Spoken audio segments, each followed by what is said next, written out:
Welcome to the Hanford Dixon Show with the top dog. Boom, boom. And myself, Gabriella Cruz. Welcome in. I know it was a Browns loss. Actually got our butts kicked, let's be honest. But Well, you notice with that bark, it came just a little bit late because yeah, it wasn't. It was like I want to bark, but not the enthusiasm. yeah, I wasn't feeling it today, Gab. I Yeah. mean, today is one of those days where you just not happy. You know what I mean? And we're gonna get into all that, but just wasn't happy. But anyway, tell me. I always like to start the show. I want to find out, what was your day like yesterday? What Yeah. did you do? Where did you watch the game? And tell me a little bit about that.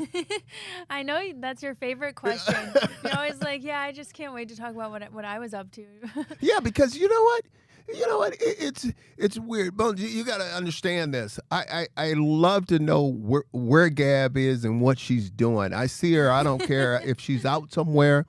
I'll You're my personal stalker, let's be honest. like I'll see her on Euclid or something like that, and I'll send her a text. What are you doing on Euclid? Or what are you doing in that building? Who are you with, Gab? So you know what? Because I talked to your dad, and he told me to keep a close eye on you and watch out for you. So that's what I'm doing. Well, I talked to your dad and your mom. So, I know. You ran into him in the grocery store. I did. We had a good conversation. Can't too. get rid of this guy, to be honest. Well, tell me about you yesterday. Okay, yesterday it was a little out of the ordinary, or out of the norm, I should say. I usually go to my sister's house. We have Sunday fun day. We're watching the game, or we go out somewhere. But I ended up streaming the game on my phone, doing my laundry, and cat sitting for a friend. So I went over to her house, put on the game, and sat with her cat. It was a real rager. Well, remind me not to ask you again, what did you do during the game? Well, let me tell you. Okay, how about you? I know yours was way more fun. Okay. Well, it wasn't really. I just, it was a late game. I didn't go anywhere and watch the game. I just stayed home and watched I know that that thing. you old folks like to get to bed on a good time. Yeah, we'll fall asleep pretty easy. So I didn't. I fell asleep on some of the earlier games, but definitely not the Browns game. And I should have went to sleep on it because the way things were going, the way this game was developing. Do sometimes you have the same feeling I do? Like you could tell the way a game is going, how you know or think it's going to end. Do you think that way sometime? I know what you mean. Like there's usually a point in the game where you get a gut feeling. Yeah, and this was one of those games where What had you? Was it all the fumbles? Well, Gab, it was just a number of things that happened during the course of this ball game that really, really make me mad, that we're going to get into, that we're going to talk about. I thought we were a coach. That's a big thing we're gonna talk about. I just thought we just wasn't ready for this ball game. I just believe that we yesterday got our ass kicked. I think on both sides of the ball we were And I don't think our sharpest. And I don't think I'm obviously. able to say that on here on TV. We might have to dump it, but what's we may new, have Hanford? to dump that, and I apologize for what I just said. But that's the way I felt. I mean, we were limping off the field at the end of that ball game. Yeah, I mean, quite literally. Oh my God! We it's did. Just, We quite literally were limping off the field. I mean, we had a few really big injuries, and DTR with a concussion, Miles going out with the shoulder. Who else? Who am I trying Amari to think of? Cooper. Oh, Cooper in the ribs. Yeah. Yeah, Cooper had the ribs, and it's just that. And then again, we're going to talk about it. Some of those play callings that Stefanski was calling, have he lost his mind? If we run, I was seeing Gab. Yes. I was seeing reverses in my sleep last night. If we run one more reverse, I'm just going to have a fit because none of those things work. And then to just go for it on the 50-yard line is just absolutely absurd to me. I just don't understand it, but that's all right. We're going to jump into it. We're going to dive in. We're going to dissect this whole game, and I think we have a guest that's going to join us today. We'll be hearing from JT, of course, right after this, and then another special guest later on. So stick with us. We'll be back right after this. Welcome back to the Hanford Dixon Show with the top dog. I'm Gabriella Cruz, and we are just breaking down this Browns loss to the Rams, I'm looking ahead. I'm already looking at next week. I'm trying to get last week over with. But to the Broncos, and did you know they were talking about how that score had never been done before? Well, 29. I'm not talking to you right 12. now. You know why? Why? Because we've started this show, and you and I have not had a chance to do our little handshake. Well, listen, Mr. Chit Chat, I didn't forget about it in our first segment, but because you forget. You can't. So pull before the we do reverse. it, can we go right now? You just Let's Uno go. reverse. Come on. Fine. You better not mess this up. Don't forget the rock up top, baby. Oh, okay. You freestyled on the last part. Well, I was a little fast, okay? I was a little fast, I was going to bring it down. I don't know what you were up to. I don't even know what you were doing there. But honestly, I'm just surprised that you remembered the fist bump in there. I can't remember what I did yesterday. You're talking about right now, but that's all right. Do we have our guy with us, huh? Yeah, I feel better now that we got our handshake out of the way. We're also going to hear from JT. We've got him in from Montrose Auto Group, of course, giving us a fan reaction as usual and just, our usual cathartic venting of the Browns. Well, that was the first time I was able to smile in about 24 hours since yesterday's game.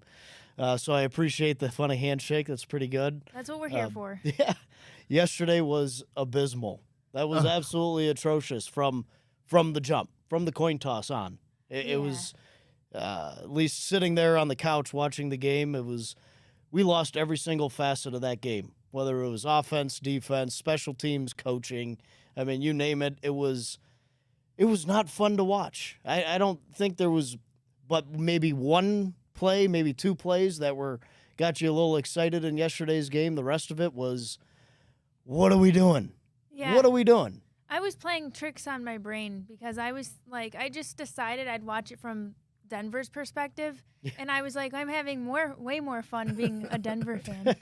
Well, you know what I think, guys? I just think obviously this one hurt. Yeah. I mean, because we're feeling it today because we're right there in the thick of things in the division, and this was a game that, we beat two opponents, talking about Pittsburgh and Baltimore.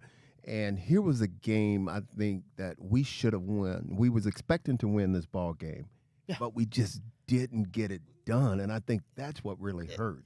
It looked like the guys, I know that they're paid professional athletes and they're going to give 100% every single snap of every game. And I know that they did, but it's like we weren't prepared with the scheme, the overall adjustments in the game from the jump. I mean, you're facing the worst rushing defense in the NFL. Yeah. We've got the third best rushing offense in the NFL. And the first 15 plays, you got 10 of them are passes with a kid that's making his first road start in the NFL.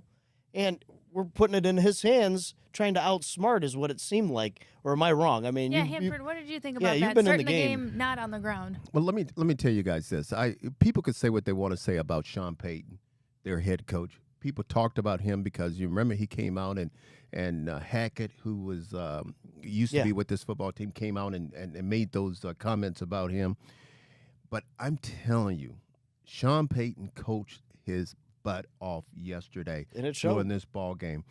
And I thought we really had a chance to control them, like right on the line of scrimmage, our defensive line against their offensive line. When you look at their offensive line, you're talking about an offensive line that has played every single snap this year together. I mean, they really have.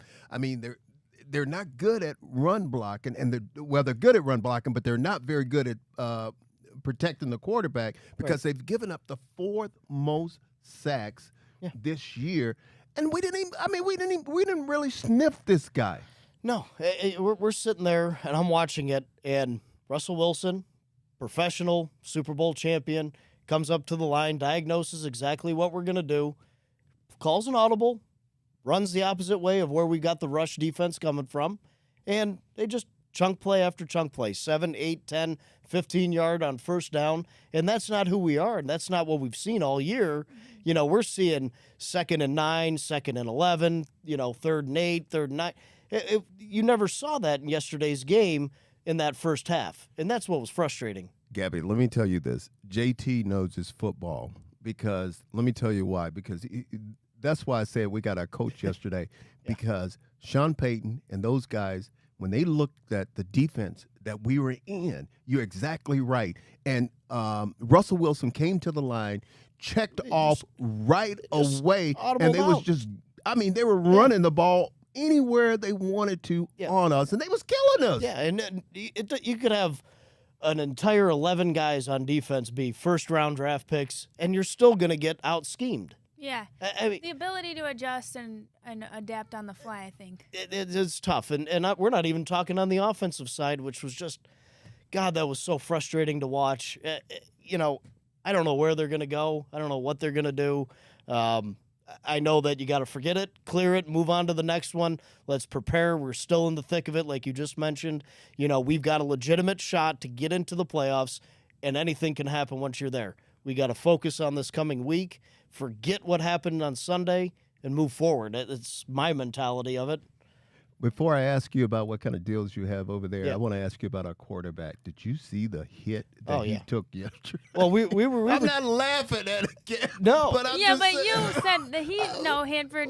Hanford says he just loves defense. He doesn't care. Defensive guy. He doesn't You care come who from it is, what side, what team. Yeah, Hanford, you come from a different era. I mean, I grew up, late 80s, 90s, watching as a little kid. Ronnie Lott was the most feared man, and that hit yesterday was a tenth of what Ronnie Lott would have done in that position with to DTR. Let me tell you something. Ronnie cut his finger off during a game and went back in the game. I had to Google that. That's all. I had to Google to make sure that you weren't just pulling my leg out. It's here. a different day and age. Unreal. Tell us what's going on at Montrose. Well, it's end of the month right now. It's the 27th. Between now and the last day of the month, we're absolutely cutting and doing everything we possibly can. You can go to gomontrose.com. A lot of the manufacturers have come out with a lot of really, really attractive specials right now to close out the month ever since Thanksgiving. So it's been a full court press, and the manufacturers are finally giving us some support.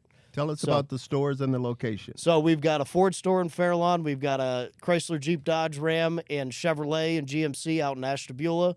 Kia in Sheffield Lake, and then we got a Jag Land Rover Volvo off Brook Park Road in Parma, and a GMC Nissan store out in Hermitage, Pennsylvania. All right. So go to gomontrose.com. You can see the whole lineup right there. Sweet. Thanks so much for your time and for really such a thorough analysis. So frustrating. Our fan reaction. We have to get out of this segment because Bones over there is going to kill everybody over there. Yeah, we don't have any more time for no more handshakes. JT, thanks so much for your time. Thanks. We'll be back right after this.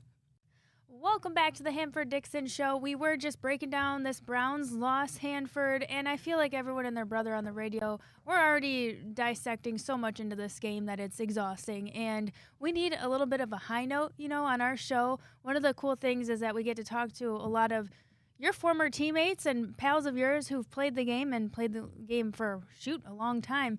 And we actually have a very special guest we're bringing on today in NFL, 9-year NFL veteran. 7 of these years played with the Browns and the others with the Colts. We're bringing on Reggie Langhorne. Langy Well, Bangy. What's up, Langy Bangy? Gabby, how you doing? And Hanford, always a pleasure, my brother. How you doing today? I call him Langy Bangy. That's cute. And we won't get into why I call him Langy Bangy, but I call him Langy Bangy. I'm so okay. I'm done with you. Can you get canceled off your own show? I know it. Hey, dog. Hey, Gabby, you got to understand now. He went to Elizabeth City now, state. Yes, you know what? And I really had to Google all about this. I played Division III, so I really understand and empathize with the fact that you played Division II. And look at what a masterpiece his professional career turned into. Hey, Langy. Everybody have to understand. See, Langy, as you guys know, played wide receiver. I played defensive back. I played corner, and we used to have to go against each other. We had these classic battles. Yeah, how was practice? Oh my God, we had these classic battles. It was Langy, Brian Brennan, Webster Slaughter. Who else was over there with you guys, Langy?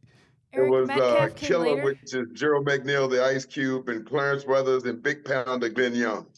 Tell them about them battles, dog. We had some battles, didn't we? we had a lot of strong personalities in our section as far as the receiving core. And between you, Minnie, and Felix, and Chris Rockets, and Al Gross, y'all had some pretty big personalities there. But I guess Marty instilled that work ethic that when we were going at each other to prepare for games, we went at it. And it was a great competition. I think we all learned from it. I think we all found out. You get a lot of respect from guys when you go hard in practice and they give you their best and we give them your best. And it just seems like at the end of the day, it worked out for our team as a group. How did you end up as a wide receiver? Okay, so now because I feel like you started on defense. Yeah, I started off as a safety in JV. There was no little league. I'm from a place called Smithfield, Virginia. There's back in the mid to late 60s, early 70s, there were no little league for guys of my color.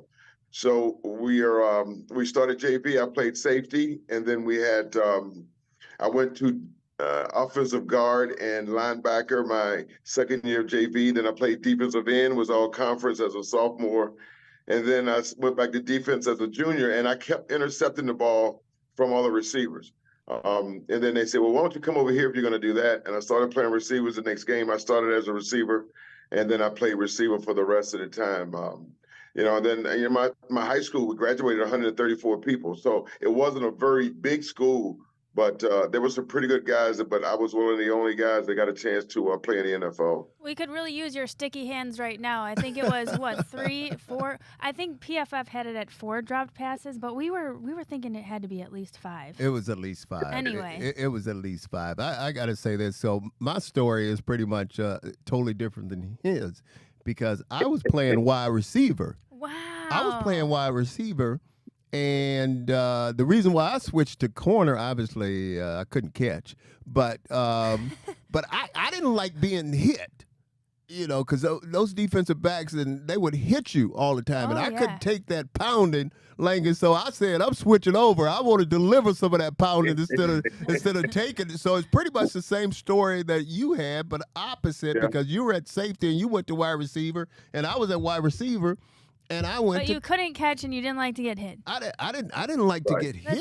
That seems like a pretty good maneuver for you. In most places, the defensive backs and receivers are interchangeable, except most of the receivers can catch.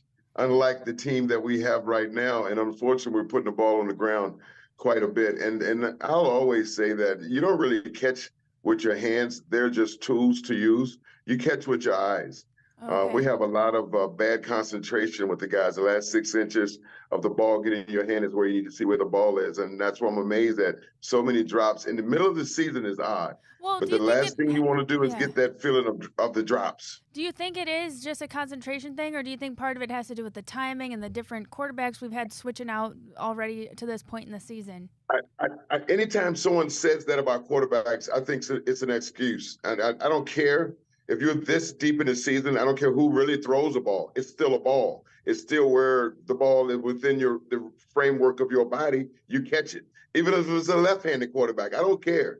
I played with, 3 different quarterbacks in Indy all in the same year. I played with 5 different quarterbacks here in Cleveland. We made the playoffs. We went from BK to Gary Danielson to Mike Pagel, back to BK, then Don Strock. And so I didn't care who was throwing it if I get to my spot, because everything is timing. The whole idea is whether it's bump and run or whether it's zone coverage, the idea is get from point A to point B at the timing of the play, the ball's delivered, and prepare yourself for it to be anywhere. You got to remember that your quarterback is under duress most of the time. That's sometimes not. And none of them are perfect. You're not going to get the perfect pass in the breadbasket. It's simply this. If both hands touch that ball and you don't catch it, it's a drop. Well, I want to say this, Reggie, Minnie and I, we figured out that if we can cover you guys in practice, the game was going to be pretty much a cakewalk for us because that's why we went at it so hard with you guys and you guys with us. But Reggie, looking at this game yesterday, man, I tell you what, I felt like this was a game that we should have won. This was a game that we should have beat this football team. What's your overall view after watching this whole thing of this game yesterday? Missed opportunities. I mean, missed opportunities where they had an opportunity for me in the Pittsburgh game weeks ago when they, passed the ball on what we all think was a running down, and then the Seattle game when they gave up the late score. And yesterday was the same way. I mean, even when it was deep into the third quarter and we're only down by 5 yards, I was amazed that we didn't run the ball. Actually, even all through the game, you were never out of the game. Right. You can't tell me that a team is 32nd against the run. I mean, they're there for a reason. They just put you anywhere. Right. You're 32nd because everyone runs against you. And that's a horrible job by what we did, I think, as far as our play calling yesterday. I was just about to be on the good side of Kevin Stefanski. I was really trying to buy in because they were winning. And the minute I think I start cheering this guy on, I go, you got to be out of your mind and sit here and watch this stuff. But why? That's my puppy. That's my puppy playing with a squeaky toy.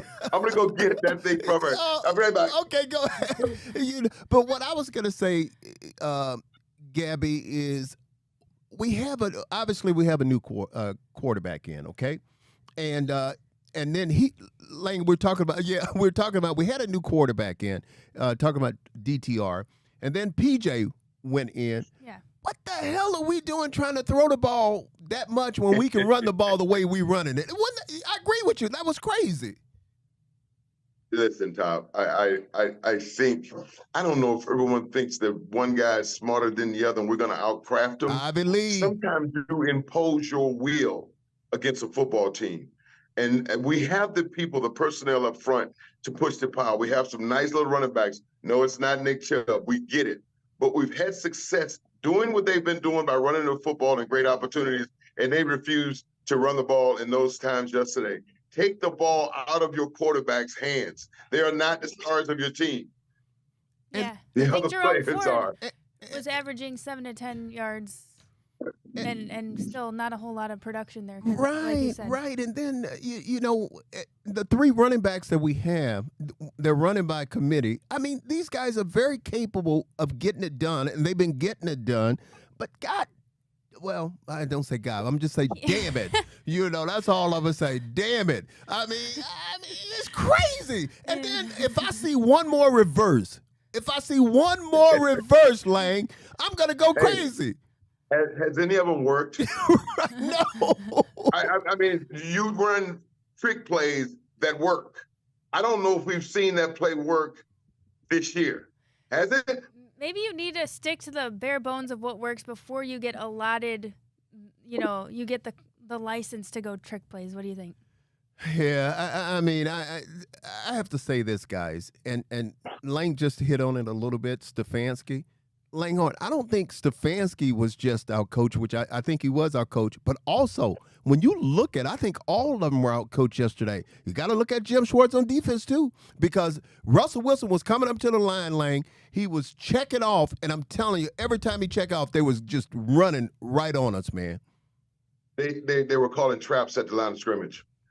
With the two defensive tackles having a little space in between them, and all they were doing was cross blocking. Somebody was coming down and women the inside tackle, and then somebody would come back and cross the other guy. And that's why those gaps were so big. They were pushing the defensive tackle in the back of the linebackers, and they couldn't scrape and get to the play. They did an excellent job with their run protection yesterday. Denver did, and they ran the ball on us. They did what we should have been doing to them.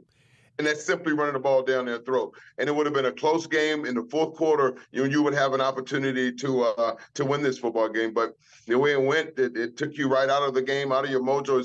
I always have this little bit of a problem with them, with the inability to adjust on the fly for us as a group. We get stuck in situations and we can't seem to get ourselves out of it. I mean, we've had some nice wins. The Frisco win was great. The Baltimore game that we played a couple of weeks ago is great, how you played against those teams.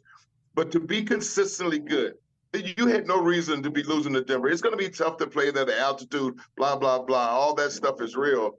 But the idea fundamentally, we do not play very good football in situations like we were in yesterday. He had no reason to lose that game. Gab, what we're going to do, too, is I know we have to take a break. We're going to come back because that place, whenever we play Denver Broncos, that's a special place to us because we've lost some doozies there. So we'll get into that when we come back. Thanks so much, Reggie. We'll be back right after this. Welcome back to the Hanford Dixon Show. We were joined by Reggie Langhorne, and it's so interesting to get his insight, Hanford. Let's bring him back into our three-shot boom if you could, because we have more to pick his brain about. First of all, this is one that just I feel like the Twitter universe and people are always asking about. You kind of alluded to it, Reggie, but does the altitude have anything to do with your play, or you think that's just a no-brainer, everybody should be playing above? I think everyone knows that the altitude is going to be an issue. And sometimes it takes a series or two to kind of get adjusted to it because most teams won't go out there to practice. But normally it's not that much of a major difference. And I say that because I played 4 quarters out there before and had no issues. Now, we also were out there once we were losing 21-3 and we went 2-minute drill for 2 quarters. That's a lot of running. That affected me quite a bit. Yeah. That affected me. But as a whole, I don't think, everyone goes up there every year. Denver's gotten beaten at home. I mean, I don't, and this is not a good football team. And so the altitude, to me, had nothing to do with the turnout of that game yesterday. Langy, I have to ask you a question. I mean, about we talked about it there, how they was checking to the line. They were able to run the football on us. Our defense, supposed to be our strength, yesterday wasn't so. Tell me about that defense. How do you think they played yesterday? Well, a lot of bend don't break. I don't like it when they give up the big runs and allow teams to run down their throat. We've had problems with that before, but not every week. And usually when they have a down week like they did yesterday, they come back real strong the next week. And for me, they kept us in the game. Mm-hmm. I mean, they made them kick some field goals. They pushed them back out of field goal range. I mean, remember, they scored late in the game to make it look like it was a big win. But this game never got out of hand until that reverse. They were in the game. And if you say you could be in the fourth quarter on the road in the altitude at Denver and you have the ball in your hands, that's a pretty good position. One guy I thought, guys, played a hell of a ball game, JOK. I mean, Yeah. I thought he came. What do you have? JOK was stellar. He had a season-high 12 tackles, 1 sack, 1 forced fumble. That was the first for him this season. Yeah, punched that ball out of Russell's arm. He did. Lang, I thought he played well. I thought he was seeing. You could tell he really, really was prepared for this ball game because he was pretty much all over the field. And by contrast, yesterday. Miles was more quiet. Yeah, that's another thing because I think he got hurt. What, Lang? I think he got hurt and tried to play with it being hurt, but I think he's going to have a problem. Because that's just my guess. But JOK absolutely played lights out. JOK went to the same high school as Allen Iverson. No. Yeah, Hampton, Virginia, right down the street from me. Yeah. All right. But and I agree with you about Miles because Miles said he heard something pop. Yeah. I think he did in that shoulder. So it's going to be interesting. Hopefully we don't lose him because he's the backbone of that defense. But what I was really surprised, Lange, because when you look at that offensive line, I mean, they've given up, like, before yesterday's game, 32 sacks, which was the 4th most in the National Football League. And we just, I mean, obviously, I mean, I thought we were just going to kill Russell, but it just didn't happen yesterday. Right. I mean, it just didn't happen. So I'm a believer that one bleeds off the other. If your offense scores points, your defense gets energized. If your offense goes on long drives and creates opportunities to score points, your defense gets rejuvenated and play well. They did for pretty much for 3 quarters, and the offense is the one that caused them to have the score be as much as it was. I think that defenses and offensive going against our defense can figure some of it out, but usually we shut it down. And I don't see the defense being as bad as you may think they were yesterday because they were in the game. And again, there was close calling towards until the fourth quarter. We did not play well on any false facet yesterday. It's just unfortunate to be in that situation. This game of football, you're going to get opportunities, and then the game is going to be over. You know this, Hanford, like I do. Yeah. These 2-3 games in November they played. Tell me, this thing is crazy, isn't it? You know, I did a show yesterday, and I said this to the fans of Cleveland. For the players that actually play in the city, I just want success for them all. I mean, this city will stick with you through thick and thin. And yes, we let them down by not winning the 3 AFC championships that we're in, but we've been loved in this city Yes. for a lifetime. You and I both from small towns in Alabama and Virginia, and we end up making Cleveland our home. But I hope that the coach, I hope that the veterans on the team can make each guy aware that this opportunity that you have to play football is a godsend. It is absolutely a gift to be able to do it. And these games that you can never get back, I wish we could go back to this playoff game. Maybe I could have done that better. It doesn't work like that. You won't get the Denver game in Denver on whatever it was, November 26th yesterday, to play again. You can't get it done. So I just know at 7-3, now 7-4, if they keep getting injuries and if they've got to minimize mistakes and shooting themselves in the foot, and its detail is what makes a difference. Because Kevin Stefanski thinks every play he calls should be able to score a touchdown or should be a great play. And I get it. And a lot of them he calls, they are good calls, but the guys don't execute it. You can't put the ball on the ground. So you take them being better at execution, and then you take the idea of him understanding that this game is well within our reach. Keep running the football. When you're 32nd, when you're the worst at anything, expect to have that done to you, not to do something different. Gabby. So Denver's saying to myself, they're going to run the football, and then we go and throw it. I mean, if that isn't, excuse my French, butt backwards, I don't know what is. Kevin, don't you see that passion in his voice? We need Reggie on more often. That's that passion in his voice. I need to pick Reggie's brain after every Browns game, I decided. How about real quick, the secondary? What did you see there, and how do you think Denzel Ward's absence maybe impacted them? You know what? I'll jump on that one for you real quick. I thought they played well. I think the backups are more than capable. We have Ford that jumped in there. Obviously, Newsome, Emerson. I think Greg Newsome, though, dog. I mean, you know, I'm trying to be nice. Out there, shaky. I'm trying to be nice, dog. I'm trying to be nice.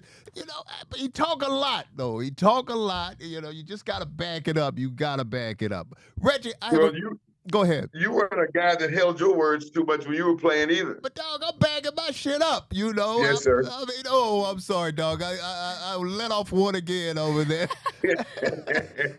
Lang. You know, go ahead. Go ahead. No, you.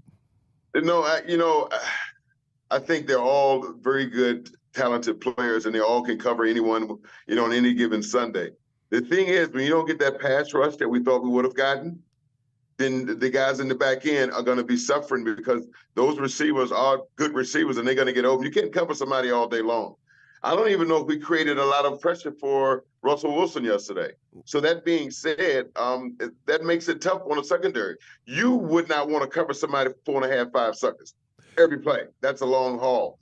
That Sutton kid was giving Newsome fits at one point of the game. He was hanging on those dogs. Hey, you trying to be nice.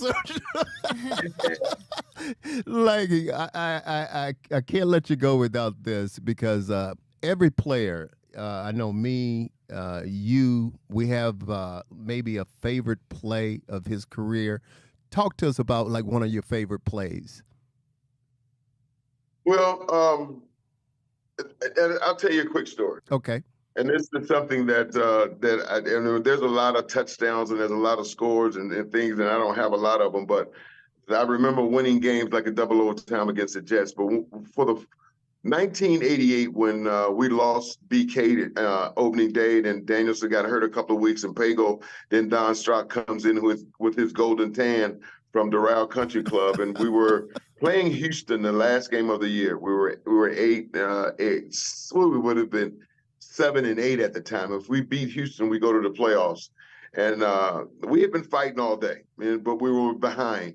And it was 4th and 3 on about our 35, 40-yard line. And Marty Schottenheimer looked at me and said, "Hey, I need a slant out of you. Call wide slant." And he looked at me with this intensity. And this is how I remember Marty Schottenheimer, because I always thought he was one of those coaches that could make young men believe they were better than they were and will them to that. and I had a lot of respect for him. He drafted me, so and he called wide slant, and I mean they had lurk coverage, and the lurk is when that safety drops down in a hole looking to knock out any slant coming that way. And Don Strock threw me a dart. I caught it. I got hit by the lurker. Kind of got dinged up a little bit and came out. 2 plays later, Webster scored. We go to the playoffs. And I think I made everybody in the organization, coaches and players, about $8,000 a piece. So you owe me a little money, Tom. You owe me a little money, Tom. I didn't. Nobody gave me a little dime or two. Nothing. That was probably my favorite player because he took the time to look me in the eye and tell me to call my number, and I'm going to you, and it's 4th and 3, and the season's on the line, and then I made the catch. Gab, you didn't know this, but Langy has a car business right now. Anybody, Langy, tell them about it. Anybody need you, go ahead and plug it real quick. Yeah, I was driving, selling cars for about 12 years, and I kind of had enough. I turned 60, and I figured I was going to do something for myself. So I started a car service. It's called 88 Out the Gate. I pick folks up from just about everywhere, drop them off at the airport. I've taken friends and customers down to Columbus, the Hall of Fame, ball games. I don't limit myself. If someone has a desire to go to Chicago or New York or Detroit or Pittsburgh for a ball game or for the weekend, I'll travel and get you there. So I'm just doing anything I can. I like it. I've met some very interesting people. And you can reach me at my phone number or my email, which is 2langhorn@yahoo.com. And I'm open on Facebook and I'm open on Instagram. So if you click in my name, that stuff will be there for you to find out. And I tell you what, I enjoy talking football. And you'll be surprised that I have some 75, 80-year-old lady neighbors. And they talk. Yeah, man, it's kind of cool. They get in and I get to take them to the doctor and they talk a little football with me. But Cleveland has the most unbelievable, loyal fans and for me in all of sports. Thank you, big dog. Mic drop, baby. We got to have you back on. Lang, we really appreciate it. Well, this is my Christmas gift I want from the Cleveland Browns, a home playoff game. My man. We're speaking it into existence. Let's do it. All right, guys. Thank you so much, Gabby. Hanford, take care, brother. Okay, dog. Thank you so much. You're welcome, dear. All right. Do we have to go to break now? Baum, what do you think? All right. We're going to take one more break. We'll be back right after this. Thanks for watching.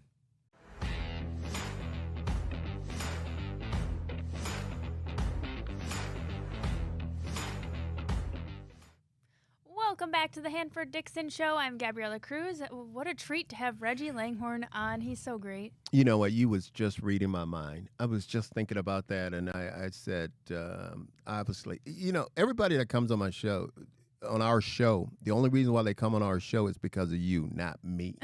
Because they tell me all the time, they say, hey, man, I watch you and Gab on the show, and we only watch it because of her, not you. So that's why they like our show, Gab, because of you. All right? So what can I say? Behind every good man is there's a good woman. Is a strong, awesome woman.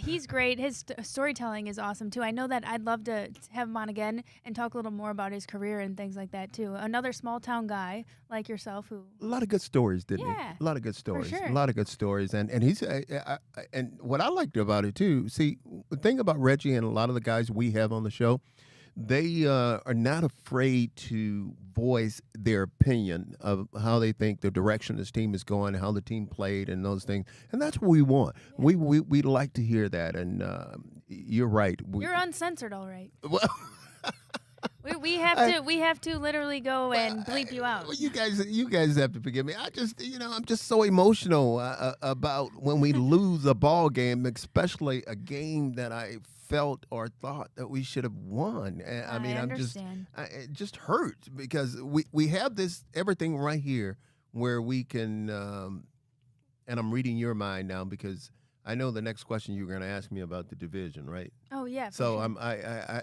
Now I'm starting to read your mind, so that's scary.